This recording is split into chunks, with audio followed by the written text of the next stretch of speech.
Hello दोस्तों, मेरे YouTube channel stories world में आप सबका स्वागत है।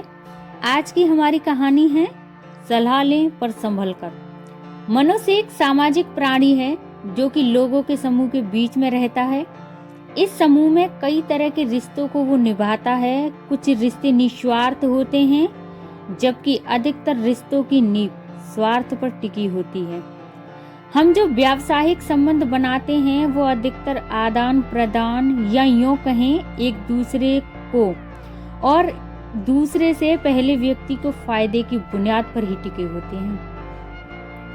मैं ये नहीं कह रही कि सभी रिश्तों के पीछे स्वार्थ ही होता है, लेकिन हाँ, आज की दुनिया में अधिकतर इंसान अपना फायदा देखकर ही रिश्ते बनाते हैं।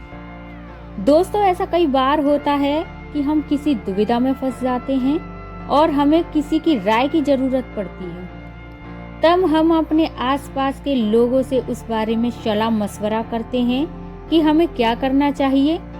कई बार उनकी राय हमें सही रास्ते का मार्ग दिखाती है तो कभी और ज्यादा हमारे नुकसान का सबब बन जाती है। अगर आप माता पिता, भाई बहन, सच्चे दोस्त आदि निस्वार्थ रिश्तों को जो कि आपको सही राय ही देते हैं छोड़ दें तो बाकी अधिकतर समाज के रिश्ते, कार्यस्थल के लोगों से सलाह लें जरूर, पर अपना विवेक भी बनाए रखें, क्योंकि कई बार ऐसे सलाह देने वालों का स्वार्थ भी उनकी सलाह में छिपा रहता है। इसीलिए सुने सबकी पर माने अपने विवेक और अंतरात्मा की। एक बार की कहानी है कि एक बार एक आदमी अपने छोटे से बालक के साथ एक घने जंगल में जा रहा था। तभी रास्ते में उस बालक को प्यास लगी और उसे पानी पिलाने उसका पिता उसे एक नदी पर ले गया। नदी पर पानी पीते पीते अचानक वो बालक पानी में गिर गया और डूबने से उसके प्राण निकल गए। वो आदमी बड़ा दुखी हुआ और उसने सोचा कि इस घने जंगल में इस बालक की अंतिम क्रिया किस प्रकार करूं। तभी उसका रोना सुनकर एक गिद्ध, सियार और नदी में से एक कछुआ आ गया और उस आदमी से सहानुभूति व्यक्त करने लगे। आदमी की परेशानी जानकर सब अपनी सलाह देने लगे। सियार ने लार टपकाते हुए कहा, ऐसा करो, इस बालक के शरीर को इस जंगल में ही किसी चट्टान के ऊपर छोड़ जाओ, धरती माता इसका उद्धार कर देगी।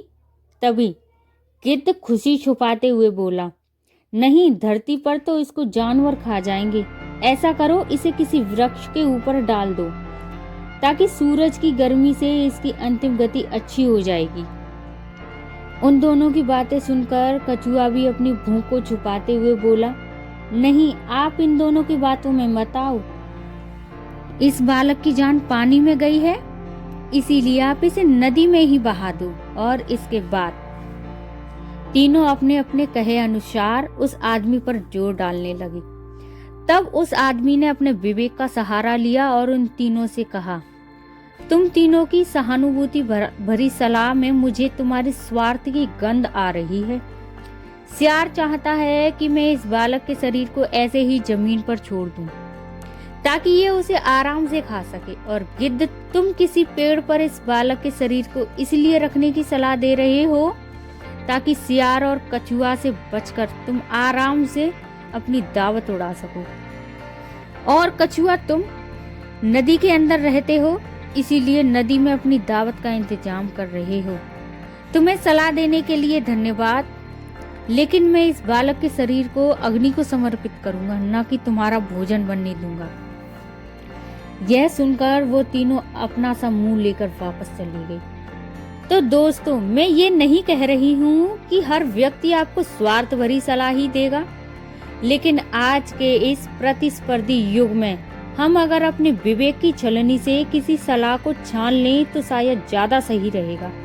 हो सकता है कि आप लोग मेरी बात से पूरी तरह सहमत ना हों, पर कहीं ना कहीं आज के युग में ये भी तो सच है कि मेरे नजदीक रहते हैं कुछ दोस्त ऐसे जो मुझ में ढूंढते हैं गलतियां अपनी। ऐसी ही दिलचस्प कहानियां सुनने के लिए मेरे स्टोरीज वर्ल्ड चैनल को सब्सक्राइब करें, लाइक करें, कमेंट करें और ज़्यादा से ज़्यादा शेयर करें। अब मैं आप सबसे मिलती हूँ मेरी अगली कहानी पर। तब तक के लिए मेरी कहानियाँ देखने के लिए आप सबका बहुत बहुत धन्यवाद।